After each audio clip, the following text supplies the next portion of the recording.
বান্দা তুই জমিন থেকে দাঁড়াইয়া আওয়াজও করার দরকার নাই, সুপি সুপি মনে মনে বল। তোর ফাঁসের জনকে শুনতে দেওয়া লাগবে না, জামাই হইয়া বউকে শুনতে দেওয়া লাগবে না, বউ হইয়া জামাইকে শুনতে দেওয়া লাগবে না। বান্দা জমিনে দাঁড়াইয়া খাটের উপর শুইয়া যায় নামাজে বৈশা পুকুর পারে বৈশা যেখানে মন চায় ওইখানে যা, শুধু মনে মনে বল আস্তাগফিরুল্লাহ, মাফ করে দাও না আল্লাহ। আল্লাহ আমি যত গুনাহ করছি তার চাইতে তো তোমার রহমত অনেক বিশাল। এই এত কোটি কোটি বান্দার ভিতরে আমার মতো একটা ছোট্ট 3.5 বান্দারে মাফ করে দিলে আল্লাহ তোমার কি যায় আসে?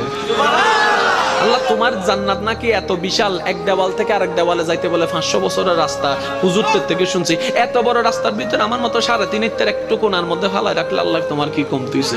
দাও না, একটু দাও না, একটু দাও না, একটু দাও না। বান্দা যখন এমন করে বলতে থাকে, চোখের পানি ঝরতে থাকে, আল্লাহকে বলে ইয়া রহমান, ইয়া রহিম, ইয়া গফফার, ইয়া সত্তার, তুমি ছাড়া আমার কেউ নাই, তুমি ছাড়া আমার কেউ নাই, নবী মুস্তাফার উম্মত আমি, নবী মুস্তাফার উছিলায় আমাকে মাফ করে দাও। বান্দা যখন বলতে থাকে, এবার আল্লাহ ফেরেশতাদেরকে বলে, ও ফেরেশতা, তোরা তো বলেছিলি ইবাদত করার জন্য তোরা আসস, জিজ্ঞেস করেছিলি মানুষ কেন বানাই, মানুষ কেন বানাই? ও